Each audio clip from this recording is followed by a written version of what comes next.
हमीरपुर में किसान कांग्रेस के राष्ट्रीय समन्वयक दीपक शर्मा ने पत्रकार वार्ता में कहा कि पिछले 10 सालों में पीएम मोदी के नेतृत्व में सरकार ने पूरे देश में लोकतंत्र की हत्या करने का बीड़ा उठाया हुआ है और हर राज्य में खरीद फरोख्त कर सरकारें तोड़ी जा रही हैं। उन्होंने कहा कि 10 से 12 राज्यों की सरकारों को खरीद फरोख्त कर बनाई गई हैं। उन्होंने कहा कि भाजपा के नेता कितने बेशर्मी के साथ कहते हैं कि हम ऐसा करने जा रहे हैं, जो बहुत ही अच्छी बात है। उन्होंने कहा कि शिमला में दर्ज एफआईआर से साफ हो गया है कि किस तरह से विधायकों के द्वारा काम किया जा रहा है। दीपक शर्मा ने कहा कि हमीरपुर के लिए मुख्यमंत्री मिलना बहुत ही गौरव की बात है और मुख्यमंत्री सुखू बहुत ही संवेदनशील है और 1.5 सालों में सभी काम हो रहे हैं। दीपक शर्मा ने कहा कि भाजपा के नेता जिस तरह से विधायकों की खरीद फरोख्त करने की बात कर रहे हैं, उन्होंने पूर्व सीएम शांता कुमार से पूछा है कि विधायकों की खरीद फरोख्त को लेकर कोई बयान तक नहीं दिया जा रहा और वह क्यों मौन है। उन्होंने कहा कि हिमाचल में लोकतंत्र को बर्बाद करने के लिए भाजपा तुली हुई है। दीपक शर्मा ने कहा कि बागी विधायक मंत्री बनने की मांग कर रहे हैं, जो कि गलत बात है। उन्होंने कहा कि मुख्यमंत्री सुखू स्वयं 40 सालों से किसी भी तरह से सरकार में नहीं रहे हैं। उन्होंने कहा कि जिन्हें जीतने के लिए कुछ नहीं मिलता है तो विद्रोह का रास्ता सही नहीं है। शर्मा ने कहा कि महत्वाकांक्षा होना अच्छी बात है, लेकिन अति महत्वाकांक्षी होना गलत है, जिससे परिणाम ठीक नहीं आते हैं।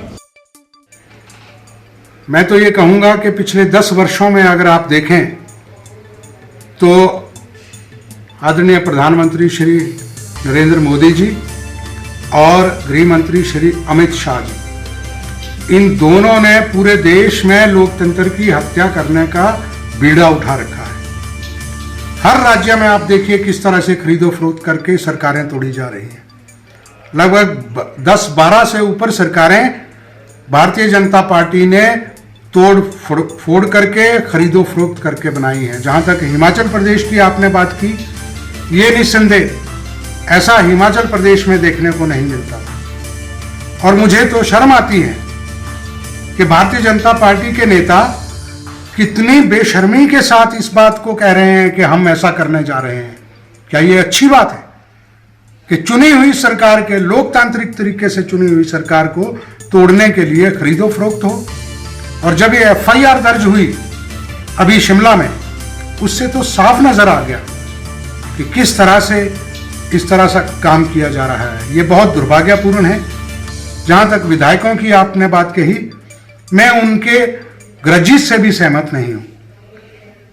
ऐसा मुख्यमंत्री जो संवेदनशील हो, जिसने आम आदमी की संवेदनाओं को समझकर काम कर रहा हो, मैं समझ ही नहीं सकता। मैंने तो पिछले 1.5 वर्ष, उनकी अपनी मजबूरियां रही होंगी कोई, मुझे नहीं मालूम क्या मजबूरियां हैं, लेकिन काम की जहां तक बात है, मैं 1.5 वर्षों से व्हाट्सएप के ऊपर जो भी काम माननीय मुख्यमंत्री जी को दिए हैं वो सब काम हुए हैं।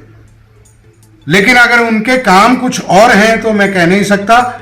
ये मुख्यमंत्री हमीरपुर जिला के लिए गौरव की बात है कि हमें मुख्यमंत्री मिला है। जो हमीरपुर के लोगों ने, जिन्होंने भी विधायकों ने ऐसा उनको अस्थिर करने का षड्यंत्र रचा है, उनको जनता कभी माफ नहीं करेगी, ये मैं कहना चाहता हूँ। क्या कहेंगे? बिल्कुल, मैं तो कह ही रहा हूं कि शांता कुमार जी, जिन्होंने जो है वो कुमार जी ने, मैं पूछना चाहता हूं और मैं उनकी इज्जत करता हूं इसलिए कि वो सही को सही और गलत को गलत कहने का जज्बा रखते हैं। मैं आज पूछना चाहता हूं शांता कुमार जी के स्पष्ट शब्दों में कि भारतीय जनता पार्टी के नेता जिस तरह से आज खुश होकर ऐसा कह रहे हैं जैसे कि वो ऑस्कर जीतने जा रहे हों, जैसे कि बहुत बड़ा काम प्रदेश के लिए करने जा रहे हों, कि उन्होंने जो है विधायकों को खरीदो फरोख्त करके सरकार को तोड़ रहे हैं, क्या ये सही है?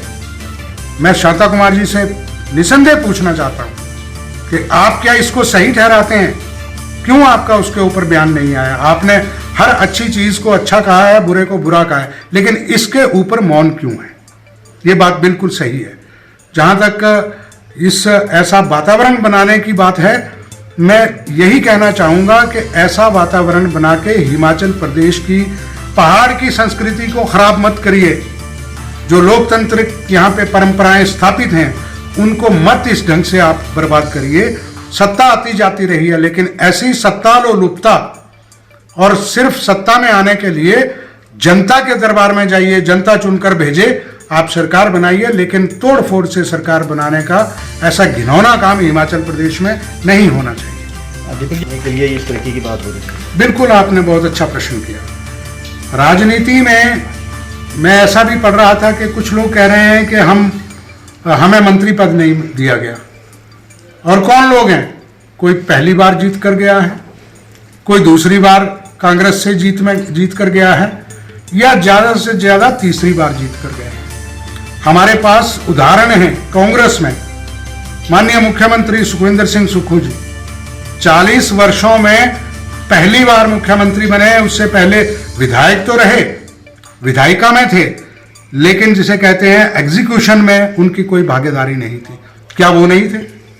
श्री कुलदीप सिंह राठौर राष्ट्रीय प्रवक्ता हैं, 40 सालों से पार्टी की सेवा कर रहे हैं, अभी सिर्फ विधायक हैं, उनको कुछ नहीं मिला तो क्या वो विद्रोह कर देते?